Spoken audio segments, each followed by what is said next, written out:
brain and the spine, as well as rib fractures and severe rib fractures. And in the next study, Mr. Mudvi, this is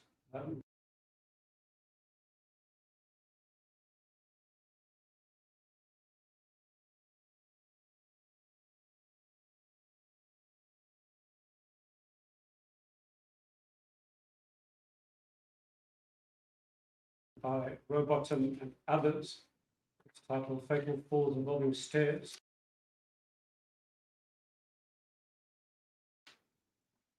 An anthropological analysis of skeletal trauma. What do you wish to highlight from that particular study? In this study, 57 of the individuals who died with head injuries, and those that fell more than half the flight of stairs also sustained spinal injury.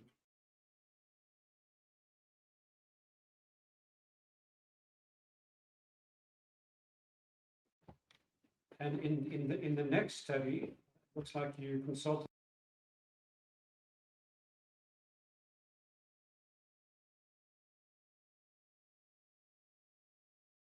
an accident advice helpline. Perhaps you can tell us a bit more about that. They came up with top 3 injuries. This accident advice helpline is a UK helpline for the citizens of the UK. It's a website that deals with all sorts of injuries, traumas that one can experience at home and stuff. And their top 3 injuries caused by falling downstairs are bruising as a result of impacting the stair, which is typically a hard surface.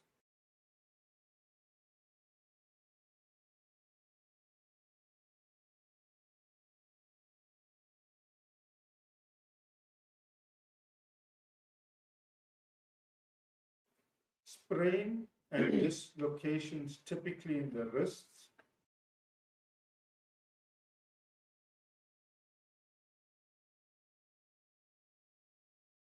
An instinctive reaction to breaking a fall is to put one's hands out, depending on what body parts impact. The shoulder can also sustain dislocation. And then the third top injury is head injuries because of hitting your head on the stairs.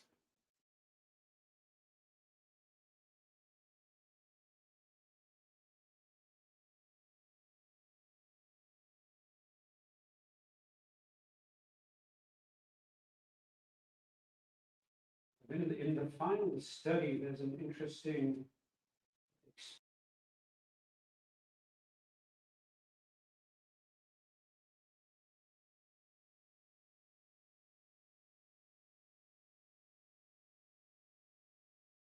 experiment, a series of experiments that you refer to using a dummy.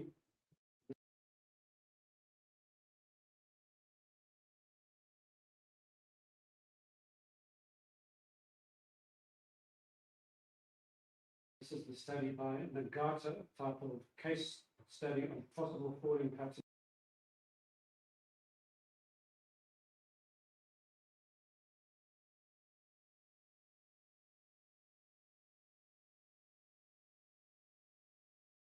The fatal fall from stairs, published in the Industrial Health Journal in 2014. Explain why you wish to highlight experiments with a dummy. My lord, in this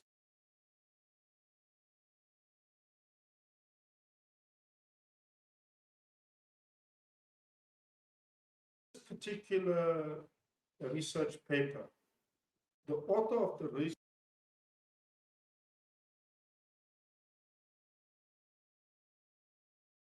research paper went to the extremities of making a dummy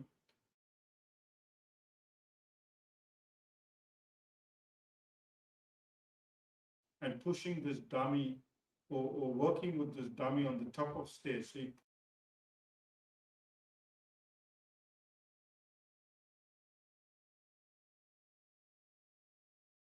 he pushed the dummy head first. He turned the dummy around, push it back first.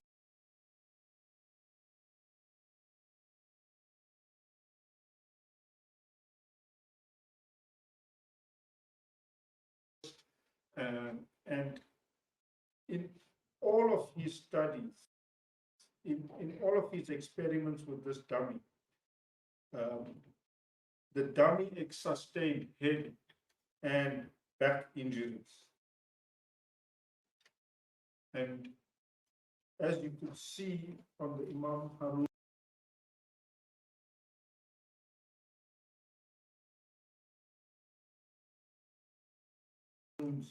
body, there was no rear head and no back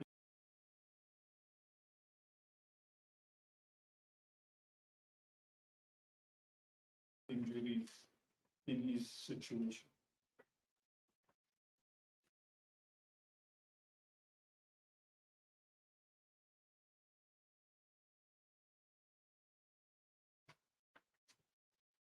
Thank you, Mr. Mudley. Let's now turn to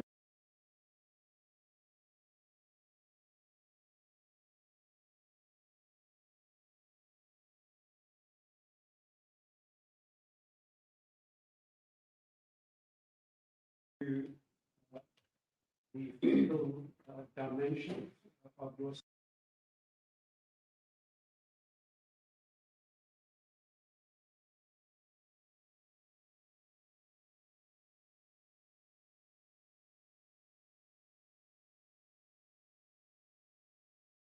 study, and starting with the Imam Haron himself.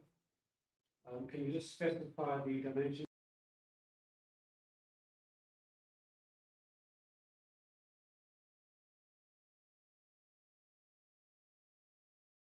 that you work with? Where you source these? Your worship,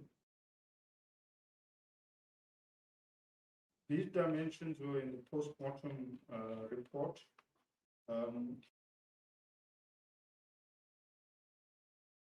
His age was 45 years. His weight was 64.6 kilograms.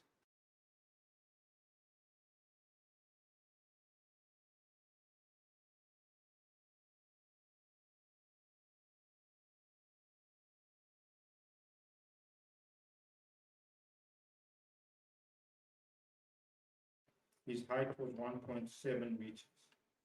The date of the fall was on the 19th of September 1969, and the date of his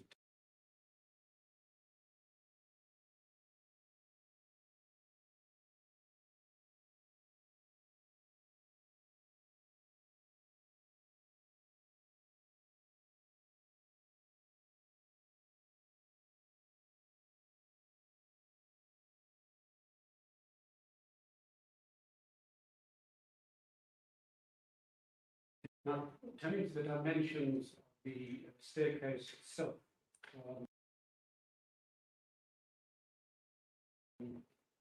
You will recall that you started to give these figures at the inspection and loco. As Lordship reminded you that you would have to do this under oath.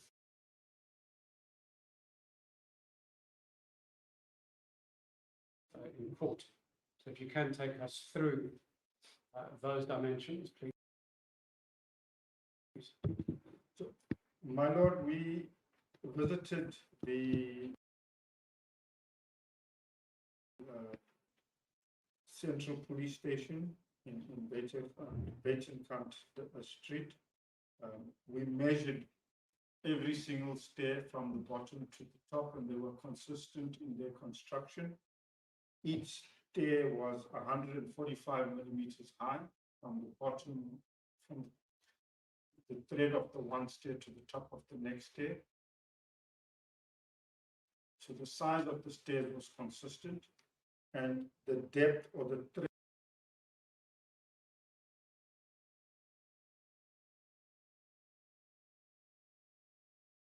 thread of the stair, which is the part, the flat part that you put your feet on, was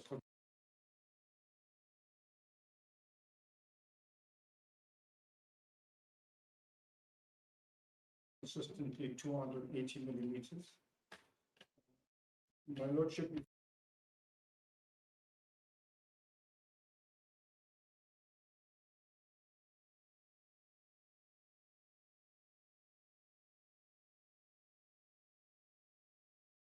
you recall when we were at the stairs, I explained to you that the top of the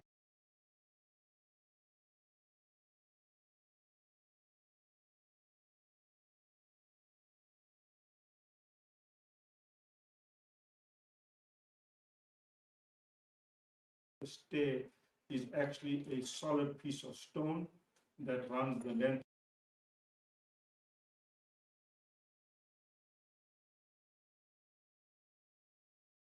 of the stair, and it's made that size, and that is why those stairs are so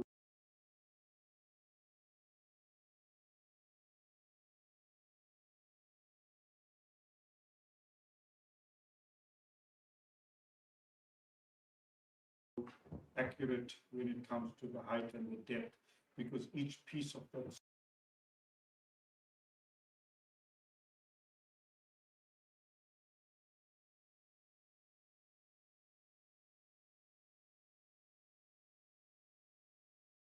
slab of that stone is cut the same way.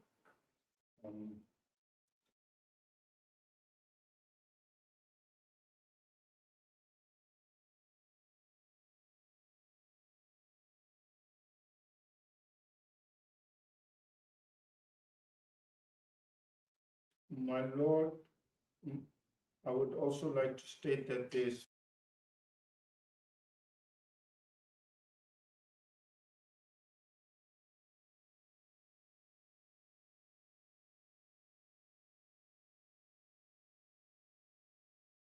from the ground, there's 10 steps, and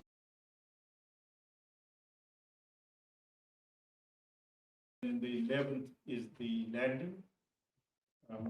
Also that the height of the first step above the ground is 1.745 millimeters, and the distance from the ground, which is at the lowest step, to the highest step is 2.5 meters. What was interesting on the construction of these stairs is there's a 2.5 degree inclination, and we presume that that is intentionally laid in the stair or the step for a water runoff, so that no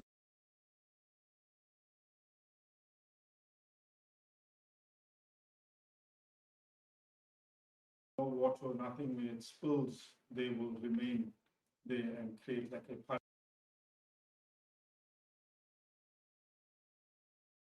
puddle or something. So the stairs has a small inclination that enables the water to run.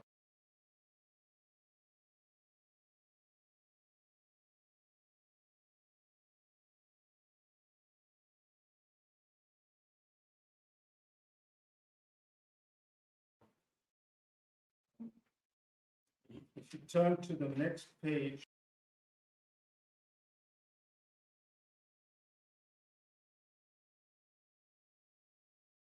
on page 10, there is a drawing of the same stairs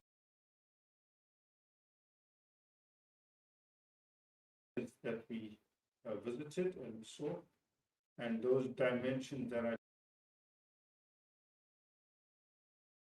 I just quoted are reflected on that drawing.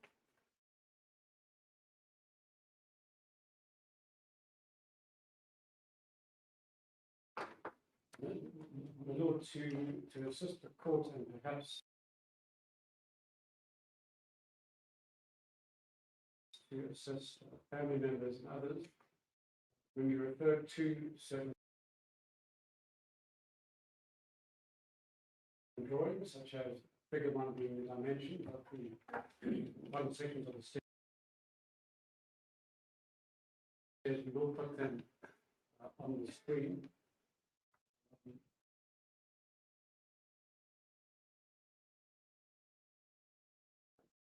Family members at this stage, I think some of them do have a copy of the book, but others don't. So where we can, we will place them on the screen. Mr. Woodley, is there anything further you might want to add on figure 1? You can My lord, for now, I think it's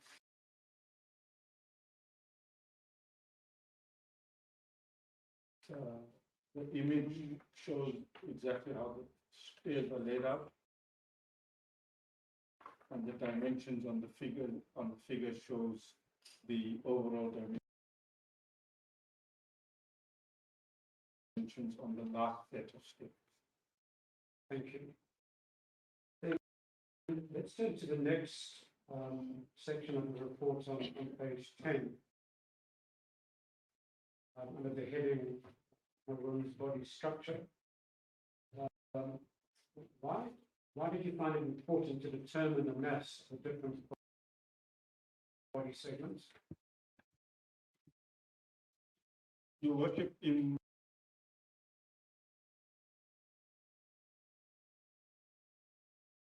a situation where somebody is falling a very low height, each body part, mass and the way it falls contacts the ground at a different speed relative to the position that they are in and relative to the size and mass of it. So if we look at it, when your head hits the ground when you fall, because it's falling from a higher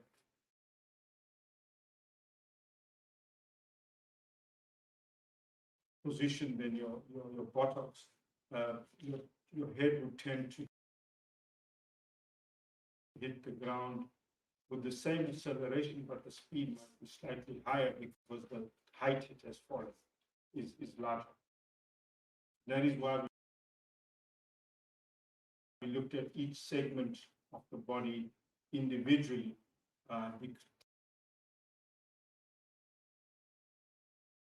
that would, if the body impacted the stairs at different segments, the velocities that each part of the body would have hit that stairs would be slightly different. So I see that in the next graphic in your report, that's table 1. At the bottom of that page, there you set out the typical or average percentages of each body segment. Yes, my lord. And that I assume is taken from your research. Yes, my lord. My lord, many doctors, scholars, students, they do exercises, experiments, and they measure on samples people's heads, mass of the head, mass of the hands, legs, and how the body is made up. And what they then do is they take an average of that and then they work out the mass of each segment of the body. And this is for experimental reasons, many reasons that people might want to use it for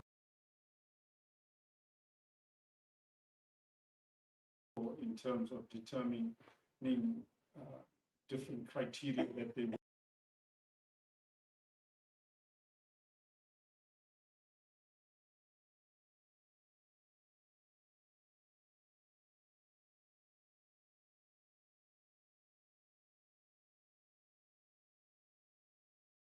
need to know these masses for.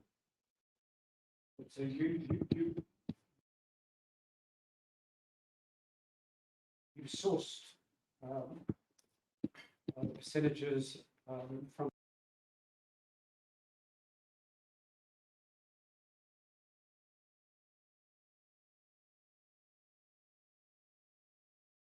a website on the internet that's a footnote 8.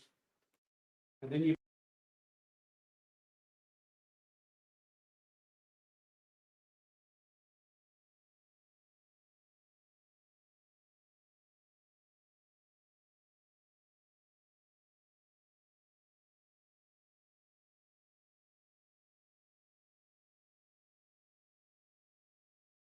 applied those percentages to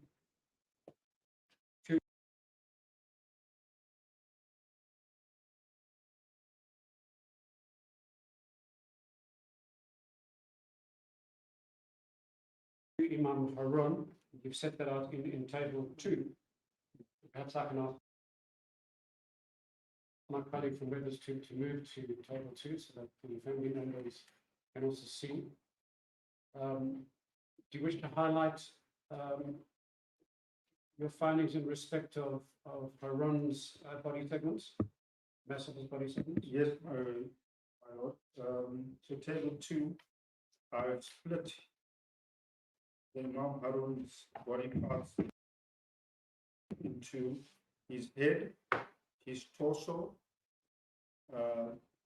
his arms, and his 2 legs. And if you add the total mass of all those segments, it comes to his total 100% of his body mass. So there's no mass left out, and it is aligned. So in physical units, his head weighed about 5 kilograms. If his build and body was average size or fits into this percentile, which is 85%, 85% of all human beings fit into these sort of numbers. His torso, which is basically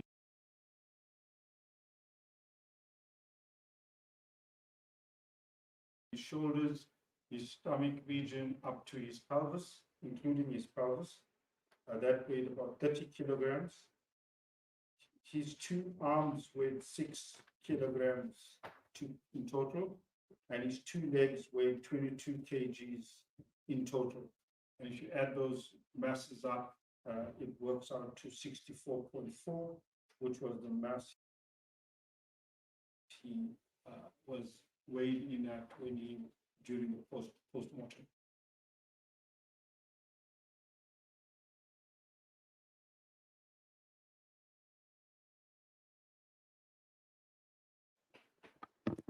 And then the other statistics or figures that you needed, not looking at page 12 of your report, and you have this interesting diagram of the heights above the ground. Can you explain to the court why you needed to calculate the height of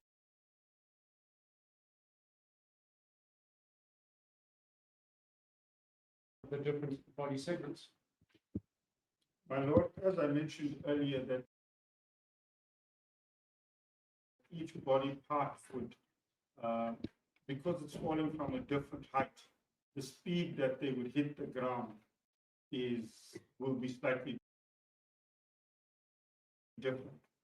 And when we were doing the inspection, I spoke about potential energy being converted into kinetic energy at the instant the different body parts would hit the ground. And the height that the body part fell from is determined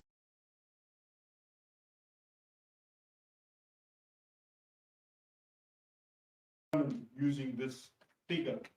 And this figure is again typically of an 85% male, which means that if you look at most males, depending on their total height, this would be the length of their legs, this would be the length of their hands, this would be the length of their height, and everything is relative to their total height, because we are all our segments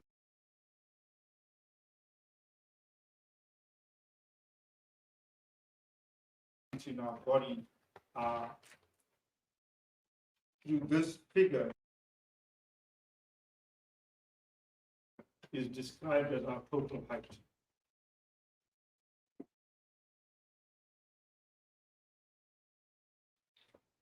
So you mentioned these concepts,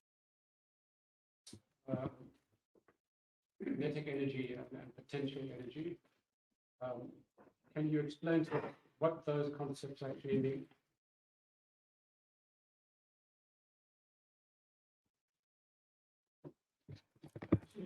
Your Worship, in this situation that we're looking at,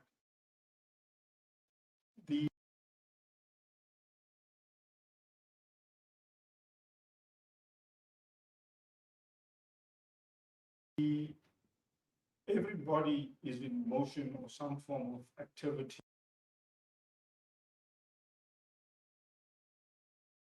And there's energy within us. And what happens in the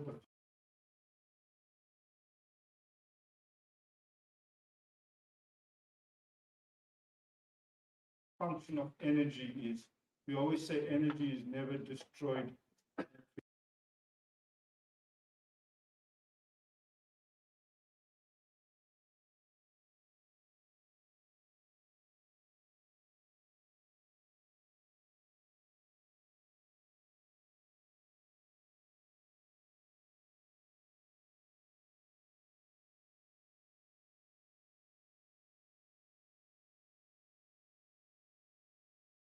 Created, it just transformed from one type to another. And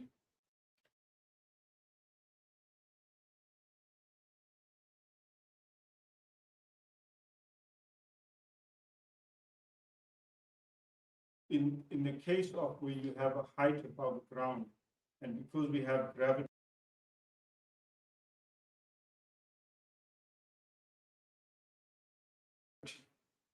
if you drop something from a height, it will fall to the ground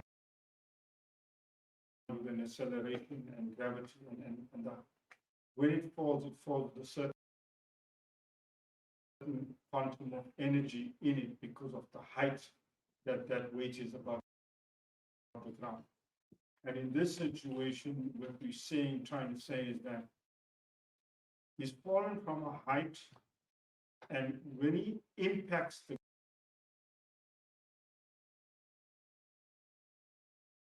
ground, that potential energy that was stored in his body has to convert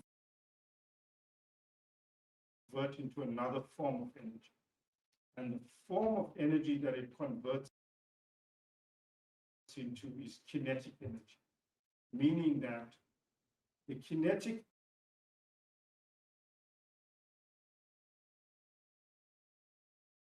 energy would then be a function of his mass, the mass that fell, so the mass of his head or the mass of his torso, and the speed that it hit the ground with.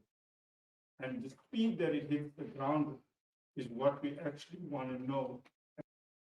And we want to explain that when he hit the ground with different speeds in the two scenarios that we presented. And those speeds, when you consider those speeds, they're much faster than actually like jogging. So it's not as though he just placed his hand casually on it. I mean, he pumped his hand. So there's a difference in speed when he impacted the ground. Thank you, Mr. Rodley. In due course, we'll be asking about your calculations using kinetic, well, the potential and kinetic energy in order to come up with impact velocity. We'll come to that shortly. But let's turn to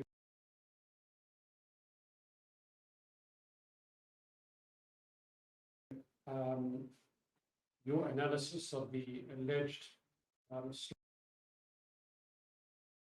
slip down these stairs. And as you've already alluded to, you have come up with two possible scenarios in the version of the police.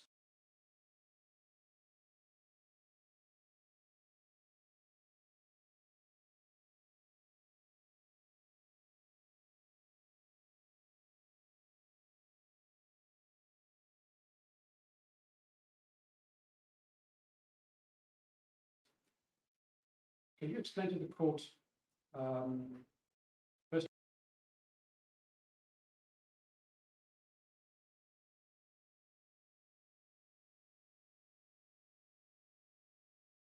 the two scenarios, and then how it is that you came to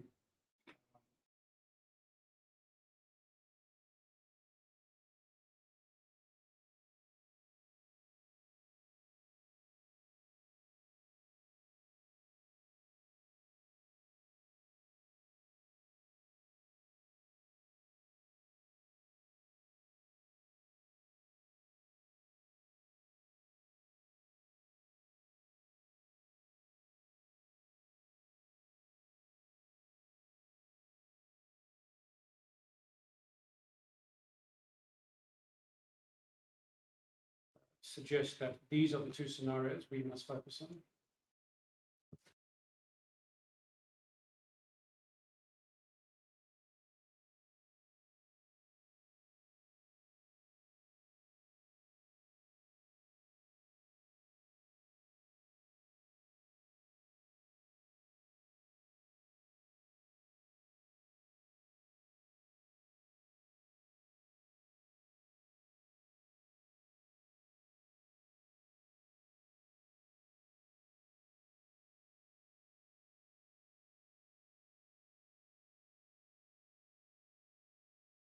And according to Dr. Naidu, and this is the first page of this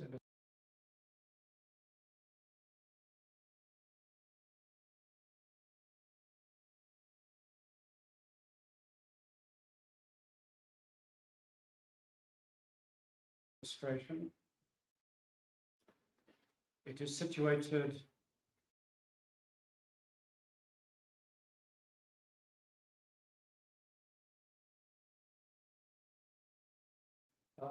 towards the center of the chest, just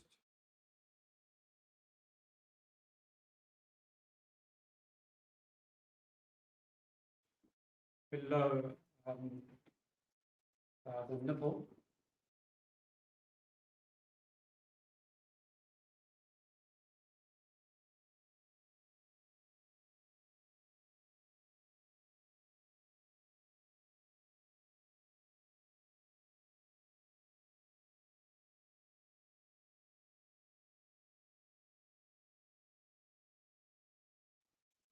And my Lord, in the evidence of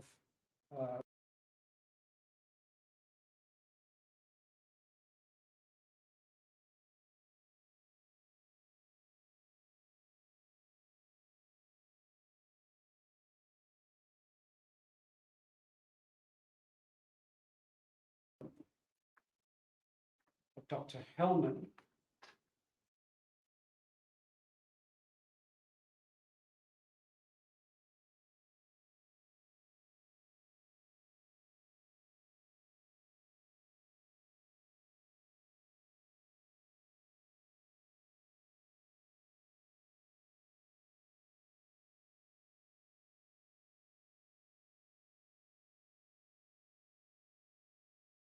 if I can refer your Lordship to volume A3.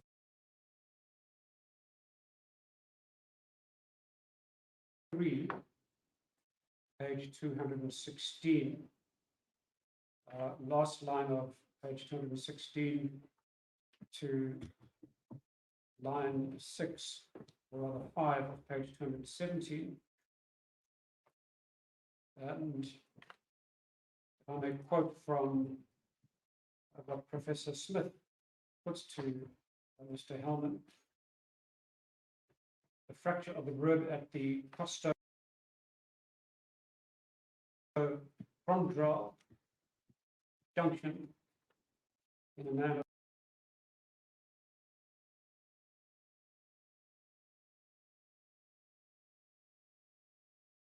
45, is there any sort of specific trauma associated with such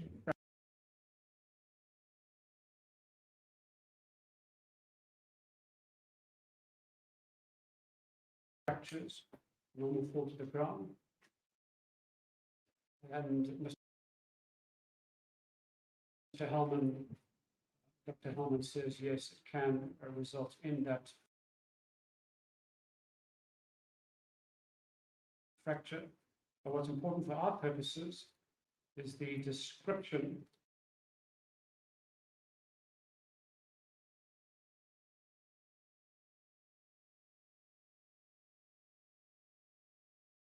of the rib at the costochondral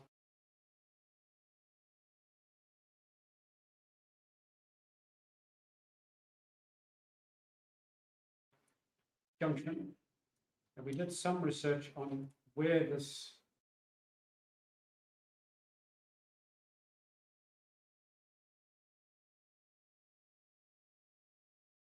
costochondral junction is located.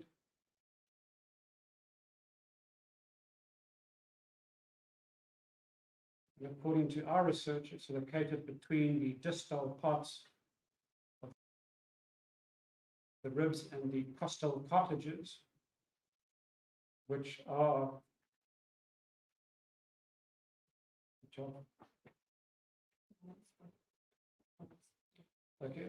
bars of hyaline cartilage that connect the ribs to the sternum. And as we know, the sternum is in the center of the chest. We will, of course, raise this with the two medical pathologists to confirm the location.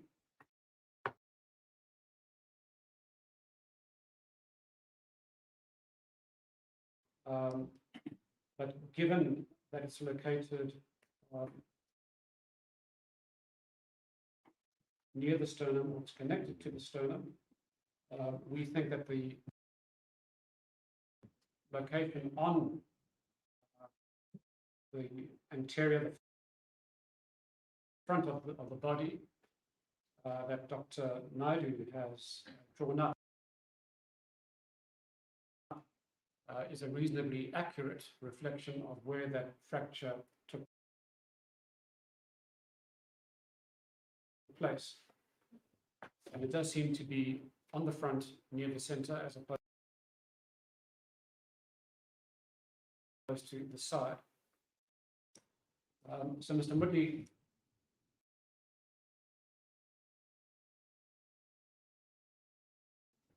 now that you've heard where this rib fracture took place,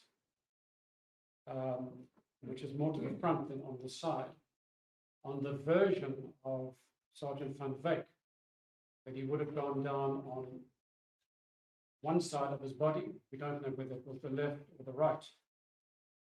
In your view, and looking at the front page of F2, could the fall potentially explain this fractured rib?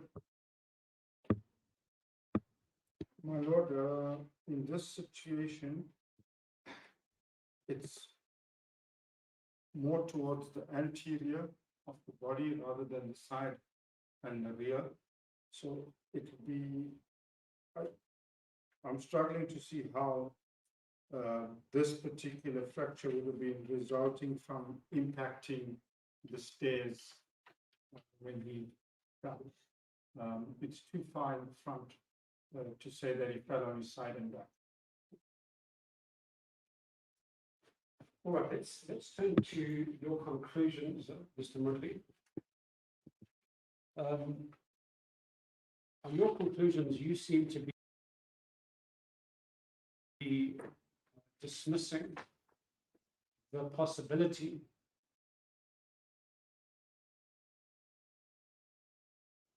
that the injuries as reflected in the post-mortem report rose from a planned fall down the staircase.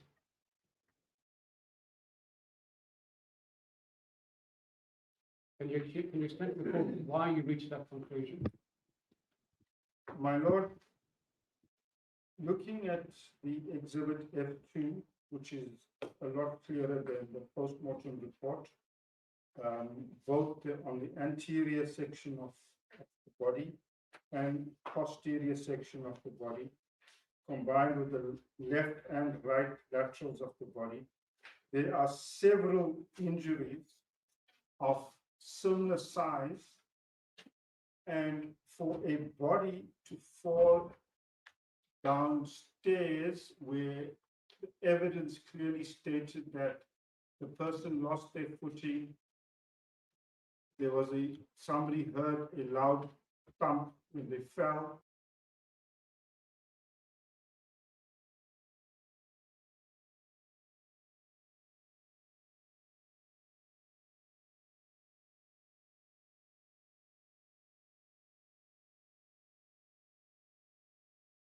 And they slid the rest of the way to receive injuries on so many different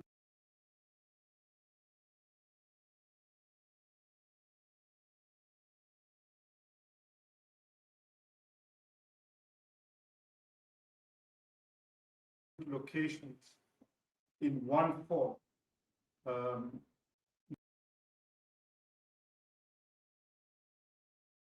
Makes it a little bit discreditable to believe that all these injuries arose from one fall.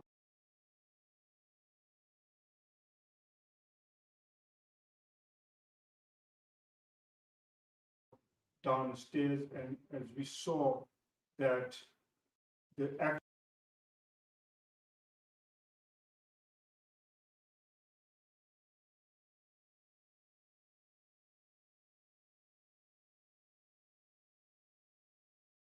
actual distance traversed went from falling to where he stopped.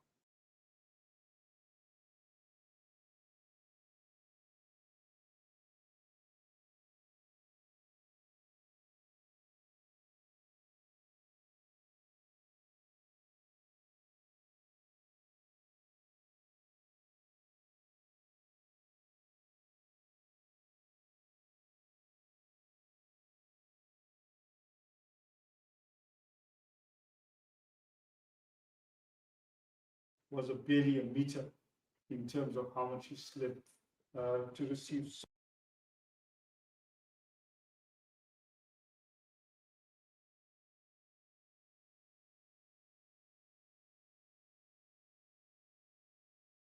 So many injuries on the insides of his legs, on the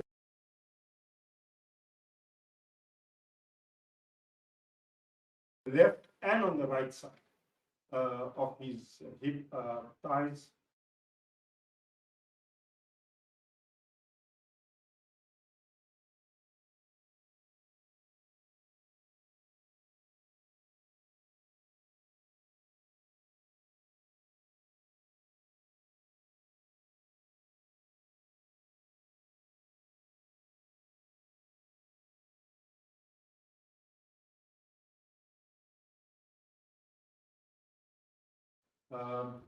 It's hard to figure out one fall,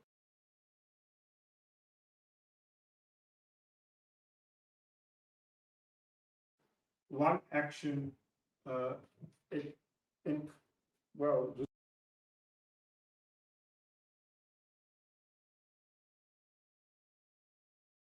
see all over.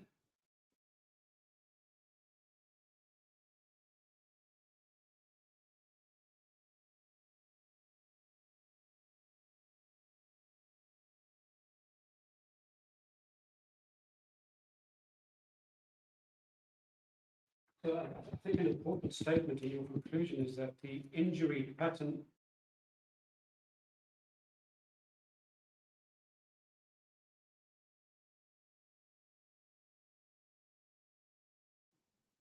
that's the second paragraph in your conclusion, do not reflect those typical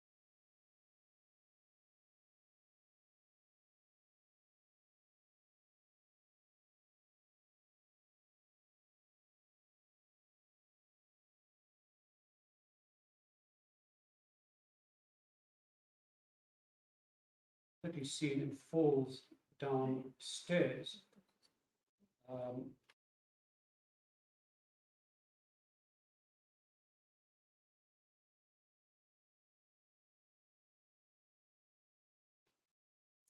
And you say they reveal no injury to the hands, exposed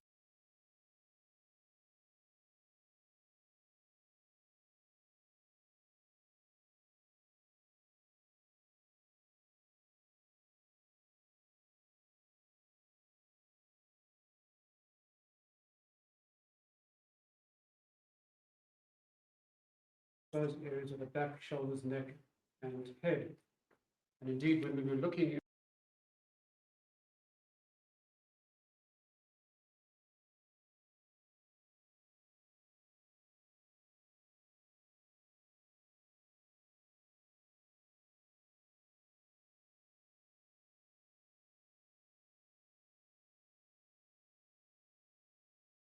at Dr. Naidu's drawings as reflected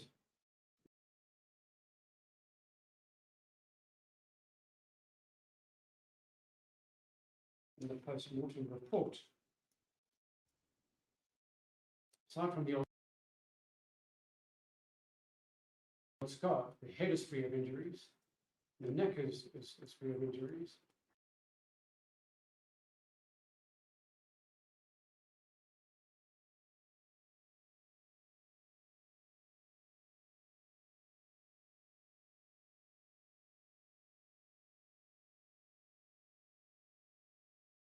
The upper back and shoulders are free of injuries.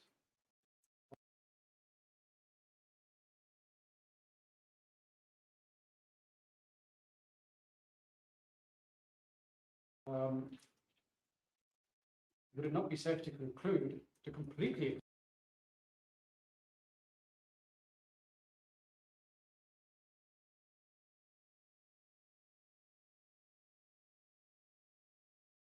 exclude the possibility that these injuries could ever have come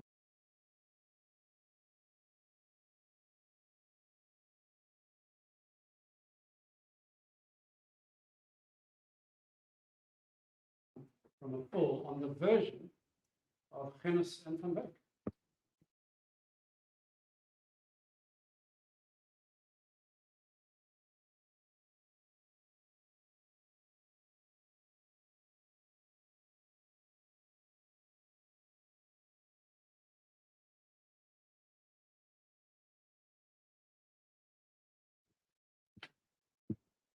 My lord, given the spread of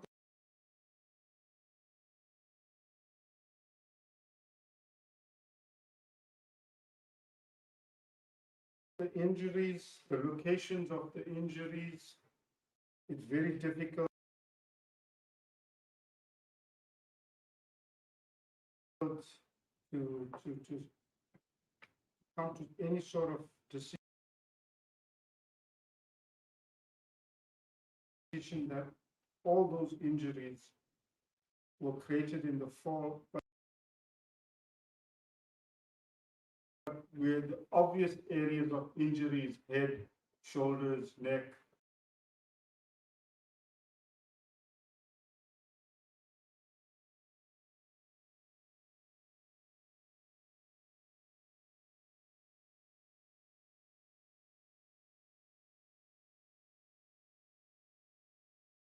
lower back, buttocks, it's free of injuries.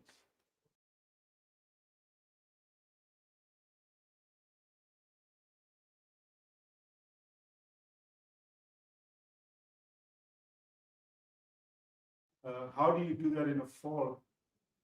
how does that happen in a fall when the person